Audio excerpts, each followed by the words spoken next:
पूरी प्रकृति के अंदर बड़े बड़े मनीषी, ऋषि, महात्मा, ज्ञानी, क्योंकि जो दिखाई देता है उसके पीछे जो छुपा हुआ है वो शक्ति है।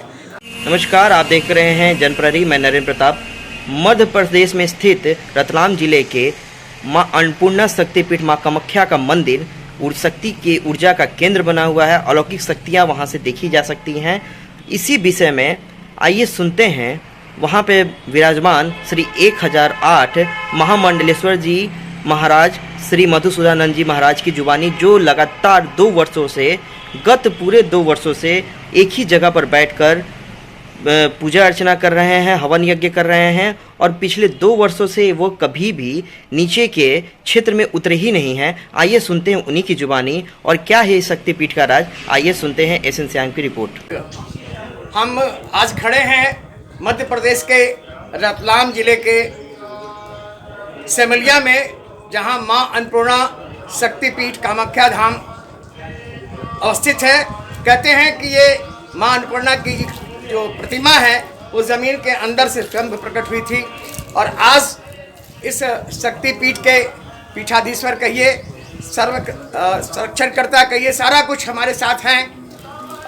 श्री 1008 मधुसूदनानंद जी महाराज, हम उनसे जानते हैं कि माँ की महिमा क्या है और माँ का प्रभाव क्या है। और अब तक जैसा कि सुने ही यहाँ 20 लाख से ज़्यादा लोग अब तक दर्शन कर चुके हैं। तो आइए हम जानते हैं मधुसूदनानंद जी महाराज से कि क्या कुछ माँ की महिमा और माँ की शक्ति का बखान है। महाराज जी, कुछ बताया जाए माँ के बारे में। ये माता अन्नपूर्णा का शक्तिपीठ है और शक्ति के बारे में बखान करना तो इस पूरी प्रकृति के अंदर बड़े बड़े मनीषी, ऋषि, महात्मा, ज्ञानी, विज्ञानियों के बस में भी नहीं है। क्योंकि शक्ति के बिना न सूर्य तपता है, न शक्ति के बिना मेघ बरसते हैं, न शक्ति के बिना धरती का कोई अस्तित्व है और ना ही शक्ति के बिना ब्रह्मांड का कोई अस्तित्व है।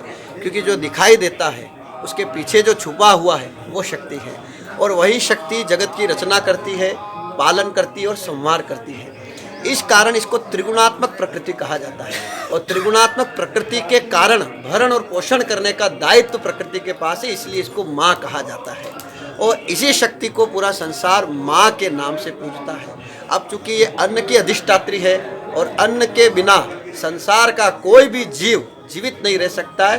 अन्न ही प्राण है और प्राण ही अन्न है। तो अन्न के अधिष्ठात्री होने के कारण अन्नपूर्णा इसका नाम है। और माता अन्नपूर्णा की प्रार्थना, पूजा, ध्यान करने से कभी दरिद्रता नहीं आती है।